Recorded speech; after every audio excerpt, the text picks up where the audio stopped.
Hoy estarás conmigo en el paraíso.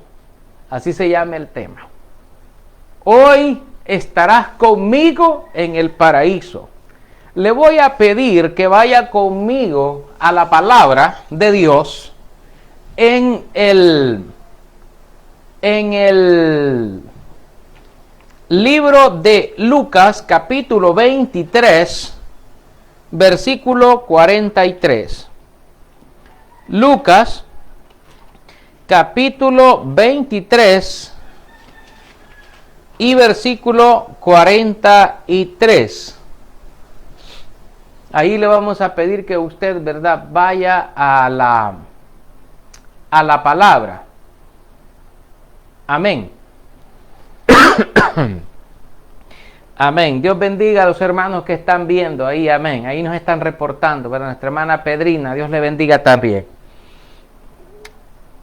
Dice Lucas, capítulo 23, versículo 43, dice el Señor: entonces Jesús le dijo: de cierto te digo que hoy estarás conmigo en el paraíso. Amén. Hoy estarás conmigo en el paraíso. Ese es el tema que nos va a ocupar en esta hora. Decir, hermanos, que llega un momento en nuestra vida en que tenemos que pensar en nuestro propio fin físicamente.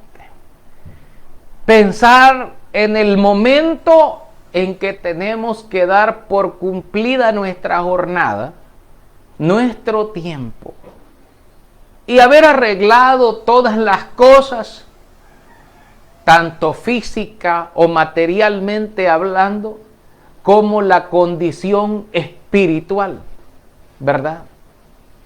Porque una persona también hasta para eso se prepara, hasta para morir se prepara, debe prepararse.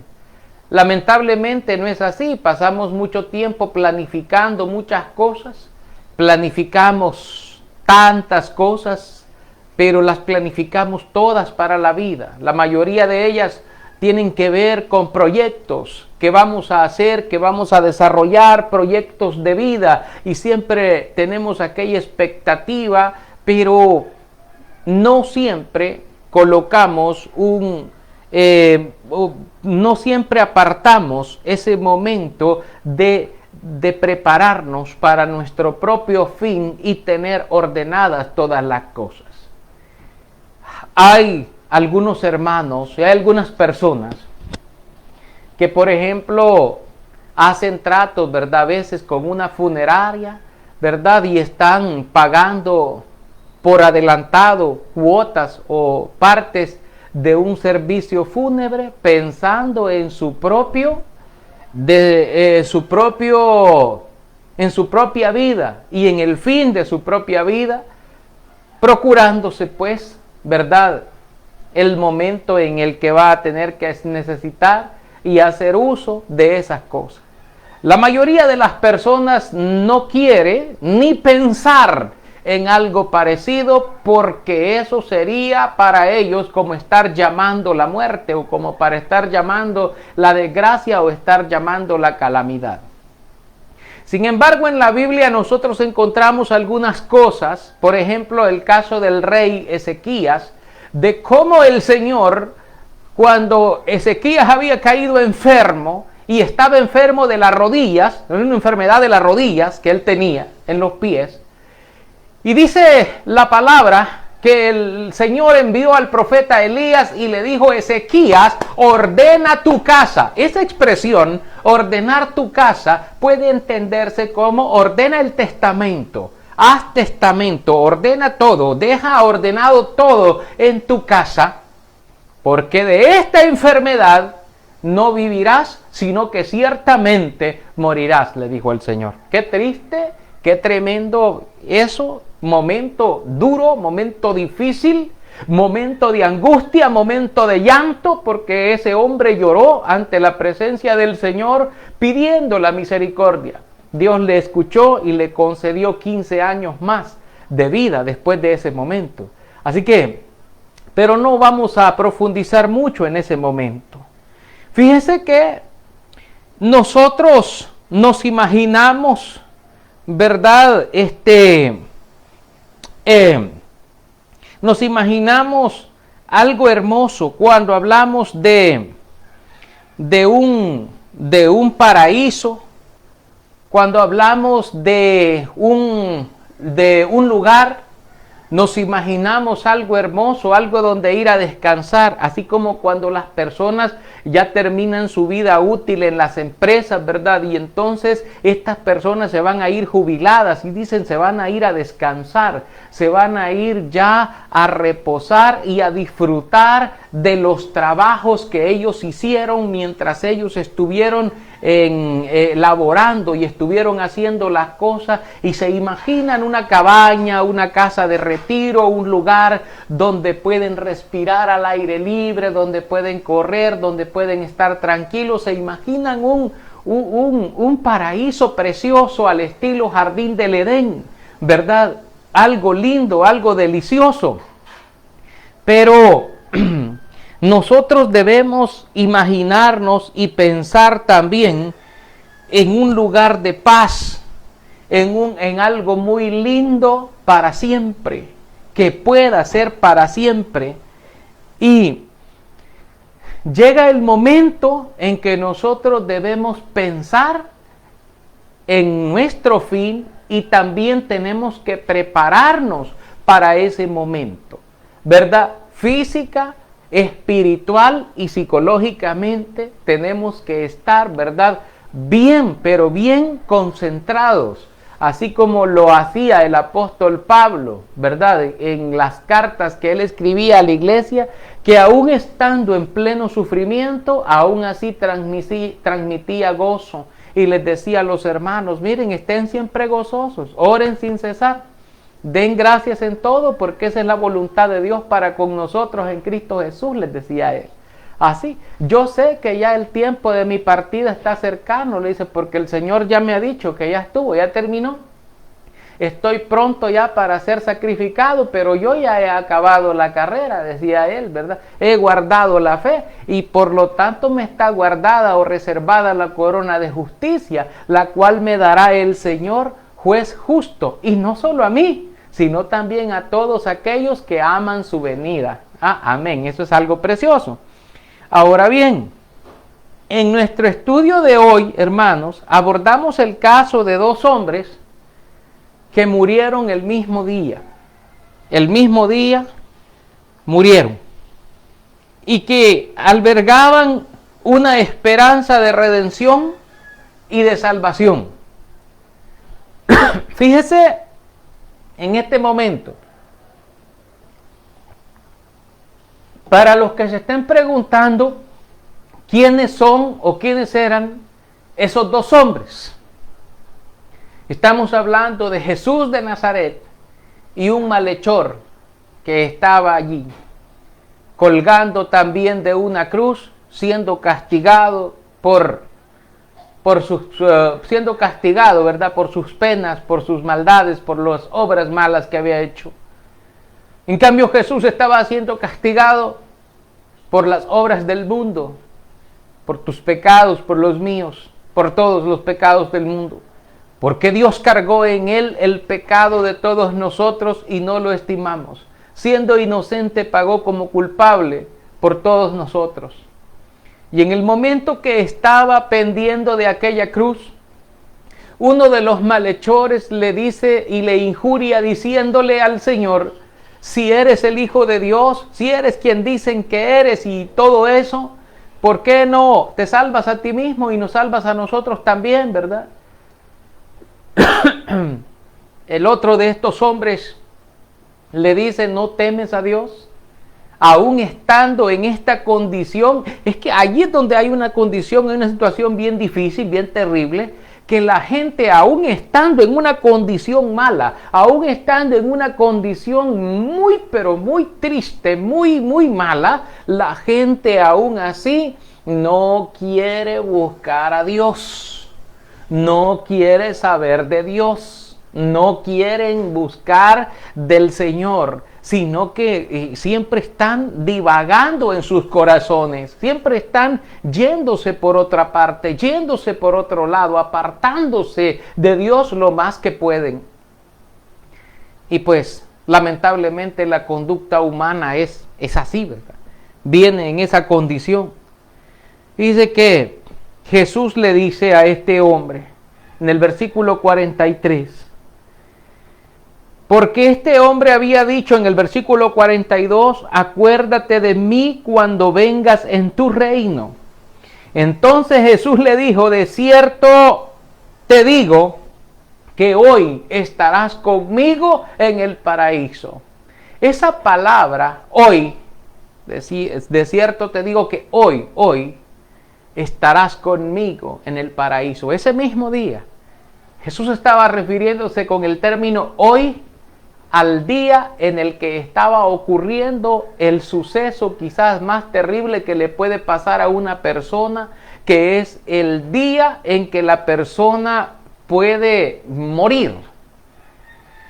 Y él le dice a este hombre, de cierto te digo que hoy estarás conmigo en el paraíso. Y aquella persona que estaba pendiendo de esa cruz y que se estaba muriendo porque había sido crucificado juntamente allí a la par de Jesús, ¿verdad? Y probablemente en su corazón o en su mente estaba diciendo, ¿cómo es que este Señor, vea, me está diciendo que hoy voy a estar con Él en un lugar delicioso, en un lugar de paz, en un lugar hermoso, en un lugar de tranquilidad, de alegría, y estamos muriéndonos aquí? Hay algo que no concuerda. Es exactamente por lo cual la fe existe, mis hermanos. Es porque mucha gente, si no lo ve, no lo cree. Y entonces no está viendo más allá, no está viendo con los ojos del Espíritu, sino que está viendo solo con sus ojos materiales y está entendiendo con su razonamiento material las cosas. Debe entender bien lo que Jesús le estaba diciendo. Igual aquel hombre le dijo, acuérdate de mí cuando vengas en tu reino. Imagínense, estaban muriéndose y cualquiera pudo decir, bueno, ¿y este hombre por qué? ¿Verdad? Aquí está un poco loco quizás, ¿verdad? Si Jesús está muriéndose ahí y después se lo van a llevar a guardarlo en un sepulcro, en un cementerio, entonces, ¿y por qué le dice cuando vengas en tu reino? ¿Por qué le está diciendo eso? Porque en los judíos, a pesar de que fueran malhechores algunos, ellos habían sido instruidos en la fe del Señor y entendían muy bien, y sobre todo las clases bajas, entendían muy bien lo que significaba tener una buena y una estrecha relación con Dios y de la fe que albergaba en su corazón. Ese hombre, cuando él dice, acuérdate de mí cuando vengas en tu reino, es porque él no veía la muerte que iba a suceder o que estaba sucediendo en ese momento, no la veía como el fin de todo. Hay gente que ve la muerte como el fin de todo, que ahí se termina y ya estuvo, ahí se acabó todo. Tenga cuidado, porque no se refiere al fin de todo. Es cierto que la vida física se termina, pero allí comienza la eternidad. Allí comienza a ver a dónde va a pasar el destino eterno. Estamos estudiando los días de semana, estamos haciendo un estudio sobre esto, y lo cual esperamos que les sea de provecho también a nuestros hermanos. Pero la muerte es solamente el paso hacia la eternidad. Ahora, ¿en qué condiciones va a vivir esa eternidad? ¿En condición agradable o en condición de tormento? Esa es una decisión que la persona la tiene que tomar aquí, mientras esté con vida. Eso es bien importante decirlo. Este hombre le dice al Señor, Señor, acuérdate de mí cuando vengas en tu reino. Y el Señor le hace esta promesa y le dice el Señor: de cierto te digo que hoy estarás conmigo en el paraíso. Hoy estarás conmigo. Y es allí donde algunas personas, ¿verdad?, confunden los términos espirituales con los términos materiales y crean sus propias confusiones, ¿verdad? En su propia mente están como abordando las cosas de manera equivocada. Sin embargo, el Señor Jesús le hace esta promesa y le dice: en verdad te digo. Yo quiero que usted sepa que en Cristo hay una certeza plena, pues deja fuera toda sombra de dudas acerca de nuestra fe y de nuestro destino junto a Dios. En Jesucristo existe la verdad, existe porque Él es un testigo fiel y es verdadero. En Él no hay sombra de variación, ni hay mentira alguna que pueda entrar y ser engañoso o ser de engaño, sino que Él es la verdad pura y santa. Entonces debemos de tener esto bien claro, de que en Cristo hay una certeza, de que si Él le ha prometido algo, Él lo cumplirá conforme a lo que Él es, a su santidad y a su verdad. Así cada uno de nosotros debe, ¿verdad?, considerar que el fin de esto es llevarnos junto a Dios, a estar con Dios para siempre. Cada uno de nosotros, aquel hombre que estaba pendiendo de esa cruz, que estaba clavado allí en la cruz, le dice al Señor: Señor, acuérdate de mí cuando vengas en tu reino. Acuérdate de este pobre hombre que está aquí. Tal vez Jesús ni siquiera conocía el nombre de ese hombre, o podríamos decir nosotros, ¿verdad? Pero Él ya conoce a todos los hombres. Él no tiene necesidad de que nadie le diga, porque Él ya sabe cómo te llamas. Así como cuando llamó a Natanael, se acordarán ustedes en la Biblia, en el Evangelio de Juan, por ahí dice la Biblia que cuando le llamó y le dice: hemos hallado a aquel de quien habló Moisés, le dice en la ley, a Jesús de Nazaret, de Galilea, le dice. ¿Qué le dice? ¿De Galilea puede salir algo bueno? Pues ven y ve, le dijeron. Y fue Natanael, y cuando lo vio Jesús venir, dijo: he aquí un israelita en quien no hay engaño. Y cuando él oyó estas palabras, dijo: ¿de dónde me conoce?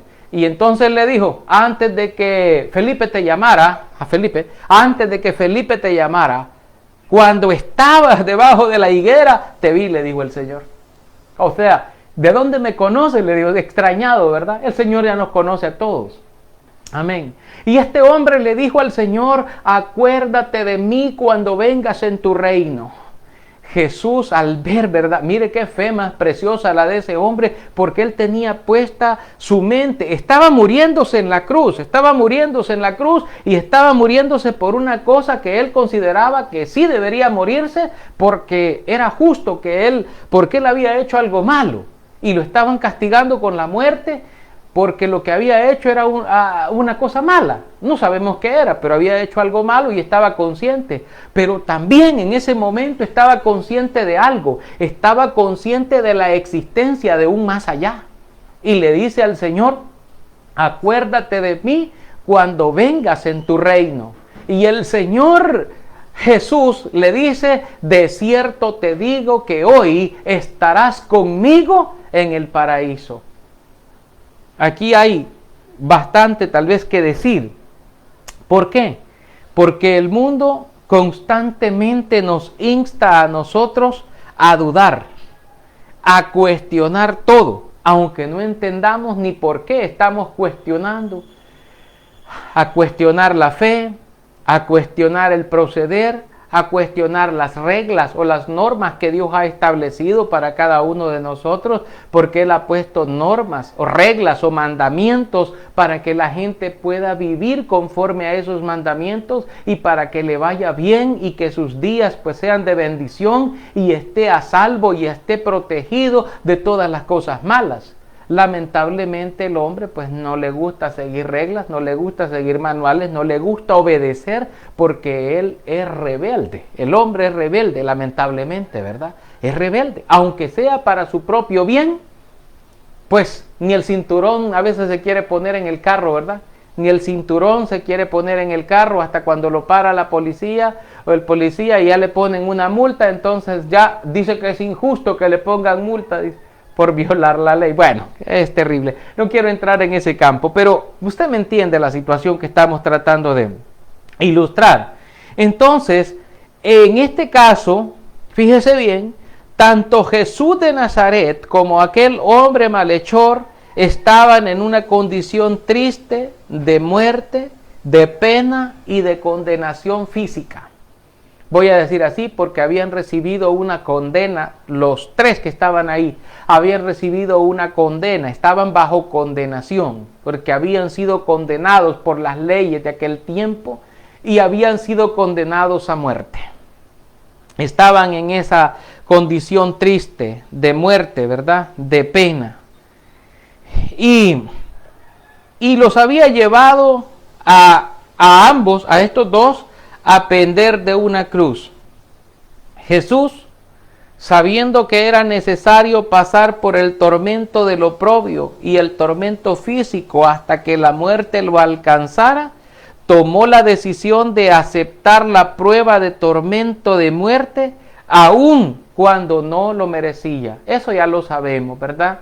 Que el Señor estaba allí sufriendo la pena, pero era por nosotros. Él no estaba sufriendo porque Él había hecho algo malo y mereciera el castigo por ser un malhechor.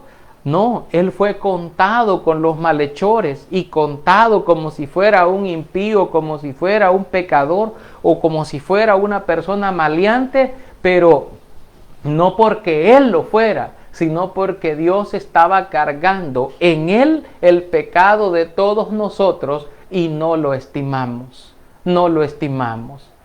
Así hoy día la gente pues no estima al Señor. Siguen viviendo cada quien su propia vida, sigue viviendo cada quien en su condición y se olvida de Dios y se olvida de todo, ¿verdad?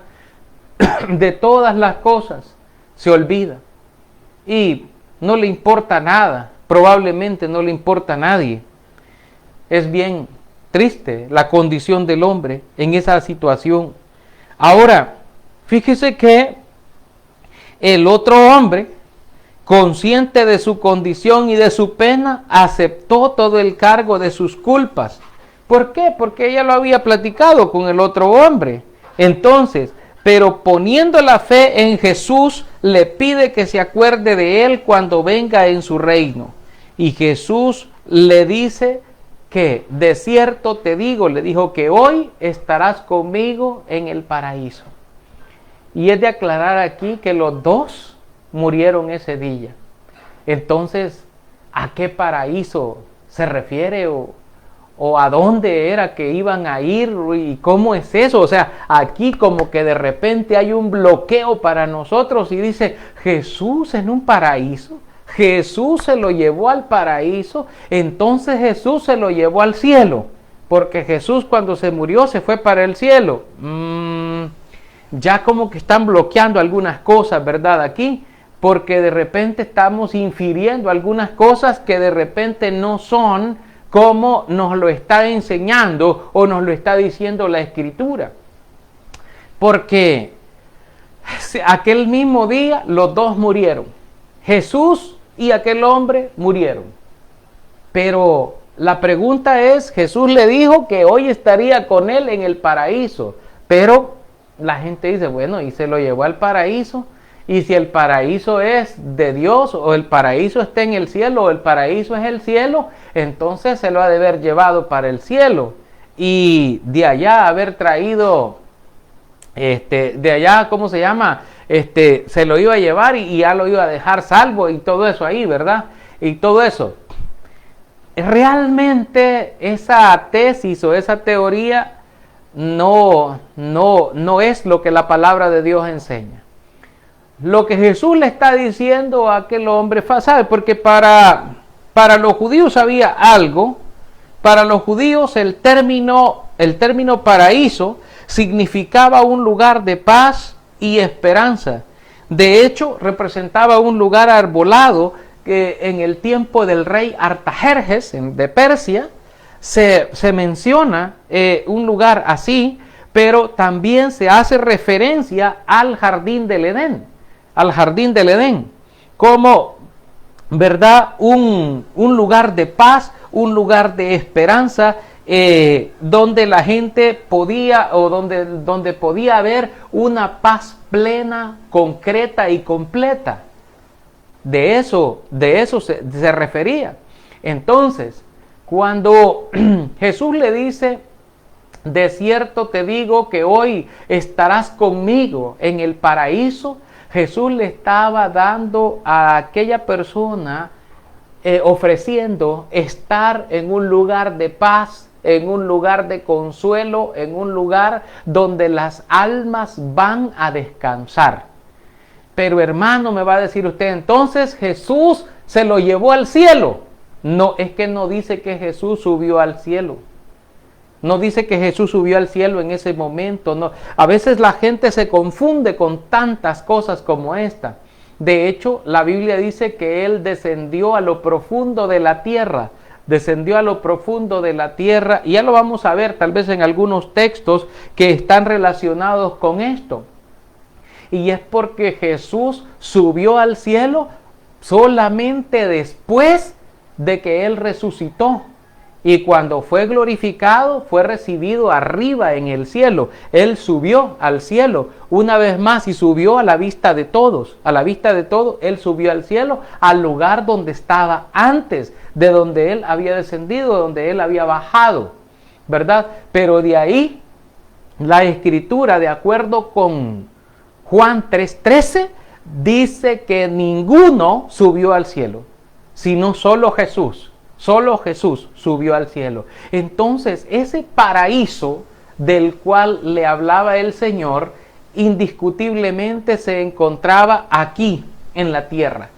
Ahora, si usted me pregunta dónde, no lo sé. No sé exactamente dónde, porque, por ejemplo, usted me dice, hermano, ¿y a dónde nosotros los humanos tenemos el corazón? Yo le digo que el corazón lo tenemos por aquí, ¿verdad? En el pecho, ¿verdad? Lo tenemos nosotros ahí y está bien alto, ¿verdad? Desde los pies para arriba y todo eso, ¿verdad? No generalmente es el centro de algo, pero hay importante información con respecto a esto que está en la Biblia y que y que nos puede ayudar muchísimo. En el contexto de este evento, fíjese bien, en el Evangelio de Lucas se refiere al lugar o morada de los justos. No podemos aseverar que se refiere al cielo de Dios. ¿Por qué?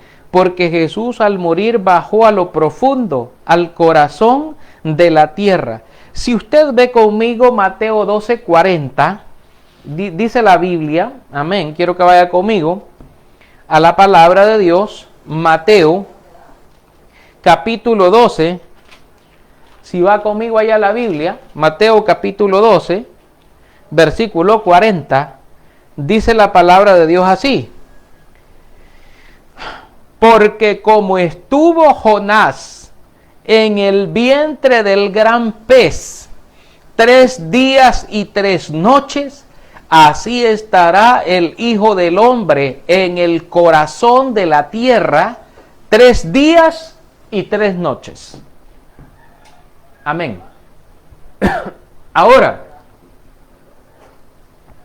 estas palabras fueron dadas por el Señor. Si hacemos una comparación entre lo que ocurrió con Jonás y lo que sucede con Cristo, vamos a decir que a Jonás se lo tragó un gran pez.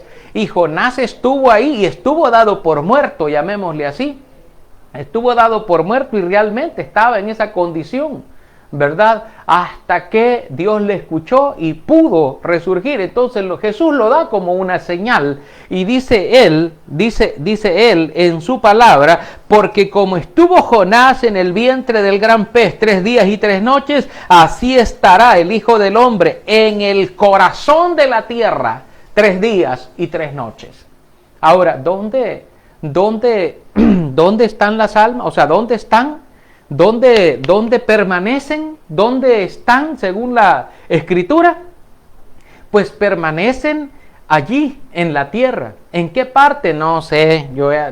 Si usted me está preguntando geográficamente a dónde se va a ir, no le puedo dar referencia ninguna porque no se puede. Sin embargo, sí decirle a usted, por ejemplo, que esto es lo que nos enseña a nosotros la Biblia, nos enseña la palabra de Dios. Si usted quiere, ¿verdad?, también compaginar algunos textos como el libro de Daniel 12:2, por ejemplo, dice la Biblia, y muchos de los que duermen en el polvo de la tierra serán despertados, unos para vida eterna y otros para vergüenza y confusión perpetua. ¿Dónde duermen? En el polvo de la tierra. O sea, permanecen en la tierra, no permanecen en otro lugar. Y eso concuerda con la enseñanza de toda la Escritura, ¿ya? No solamente un texto, sino una cadena de enseñanzas que están en las Sagradas Escrituras con respecto a esto. Aún permanecen en el polvo de la tierra, aún permanecen aquí en la tierra. Igual, dice la Escritura también en el Evangelio de Juan, no os maravilléis de esto, porque viene la hora en que todos los que están en los sepulcros oirán. Bueno, y ahí dice que se levantarán. Bueno, pero dejemos eso por el momento. También fíjense decirle que otra cosa que nos dice la Biblia es que Jesús destruyó por medio de la muerte al que tenía el imperio de la muerte. Pero hay algo más que nos dice a nosotros, y esto lo muestra para nosotros el libro de Salmos, capítulo 68, versículo 18. Quiero que vea conmigo la palabra, Salmos, capítulo 68. Vaya conmigo ahí a la palabra de Dios, Salmos, capítulo 68. Estaba buscando el 78, ok. Salmos capítulo 68, versículo 18, dice la palabra: subiste a lo alto, cautivaste la cautividad, tomaste dones para los hombres y también para los rebeldes, para que habite entre ellos Dios. Amén. Fíjese que Jesús, allá en el Evangelio, en el libro de los Hebreos 2:14 y 15, dice que Jesús destruyó por medio de la muerte al que tenía el imperio de la muerte, esto es, al diablo, y librar a todos los que por el temor de la muerte estuvieron durante toda la vida sujetos a servidumbre. Aquí la Biblia nos habla de cautivar la cautividad. Es decir, en esta parte, fíjense, a los que han estudiado Biblia y han estudiado el Antiguo Testamento, cuando se refiere a lo alto, se refiere al monte, a la montaña de Sión. Y cuando dice que llevaba cautiva la cautividad, es porque llevaron cautivos a los cautivadores. O sea, llevaron cautivos a los enemigos del pueblo. Fueron cautivos y el Señor con su sacrificio cautivó. En su sacrificio llevó cautivo a Satanás, a la muerte, a su servil, a todos ellos. El Señor los encerró, los puso prisioneros, llamémosle así, o ya no pudieron libremente obrar, sino que ahora hay algo más. Él llevó cautiva la cautividad a los malos, a los enemigos, ¿verdad? En esa condición. Y aquí nos hace una referencia bastante fuerte. Y dice, tomaste dones para los hombres. Esto eran el botín, los despojos que David había, por ejemplo, tomado, y para dárselo a la gente, para dárselo al pueblo, para darle las bendiciones, ¿verdad? Al pueblo, todas las bendiciones que le habían sido quitadas, llamémosle así, o que otros las tenían y el pueblo las merecía. El Señor también, ¿verdad?, nos hace una comparación con respecto a esto. Debemos de mirar esto de nosotros de esa manera, porque así mismo también lo muestra el libro de Efesios 4:8 para nosotros, porque nos hace referencia también a eso en Efesios. Y allá en Efesios capítulo 4 y el versículo 8 dice el Señor, por lo cual dice, subiendo a lo alto, llevó cautiva la cautividad y dio dones a los hombres.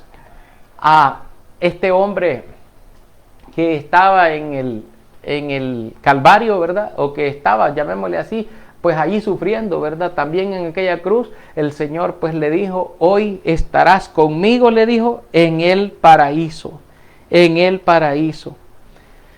Ahora, nosotros pues notamos que ese paraíso es un lugar de descanso, es un lugar de consuelo para aquellos que se duermen en la paz del Señor, que están descansando plenamente con el Señor. Pero para los malos, dice Isaías, que no hay paz. No hay paz para los malos, dice la palabra. No hay paz para los malos. Ellos están en otra condición. No están en el paraíso de Dios. No están en un lugar de descanso. Y eso es lo que se le dice al amigo. Si usted no tiene una buena comunión con Dios, si usted no vive en armonía con Dios, si usted no le ha pedido perdón al Señor por su vida, por su forma de vida y por desobediente tal vez que ha sido y todas las cosas, usted tiene la oportunidad ahora de buscar al Señor y de obedecerle. Él le ama y Él está esperando por usted, esperando que usted considere su camino para que usted también reciba esa bendición que el Señor le dijo a este hombre: de cierto te digo que hoy estarás conmigo en el paraíso. Si usted muriese hoy, ¿a dónde iría? ¿Se iría a ese paraíso del Señor? ¿Se iría al lugar de descanso? ¿Se iría a un lugar de tormento? ¿Se iría a ese lugar de desesperación? Él puede darle el don, el regalo de la vida eterna y el regalo de la paz profunda, de la paz plena, que Él puede completar completamente el gozo en usted de que usted esté feliz y viva para siempre feliz eternamente, porque las promesas de Dios son para siempre. Mis hermanos, muchísimas gracias, ¿verdad? Mis amigos que han estado con nosotros en esta hora. Que sea Dios bendiciéndoles cada una de sus vidas, ayudándoles pues en cada una de sus necesidades. Si usted ha sido una persona que ha estado alejada de Dios, la invitación es para que usted busque del Señor ahora. Él le ama. No espere tanto tiempo, que puede ser peligroso para nosotros, porque la muerte puede alcanzarnos, puede sorprendernos y en una mala condición con el Señor. ¿Se imagina usted? Pues lo que puede pasar, ¿verdad? Eso sería algo triste. Hagamos entonces como aquel hombre inteligente que le dijo al Señor: acuérdate de mí cuando vengas en tu reino. Y el Señor Jesús le dijo a él: de cierto te digo que hoy estarás conmigo en el paraíso. Si usted quiere estar en el paraíso del Señor, con el Señor, usted tiene la oportunidad de venir a Él arrepentido, de pedirle perdón, ese perdón, ¿verdad? Que Él le perdonará sus faltas, sus pecados y todo lo malo que usted haya hecho, y Él va a limpiar completamente la vida suya. Dios le ama y Él está esperando por usted de que usted vuelva hacia Él. Enaltecido tú eres, oh Dios, más exaltado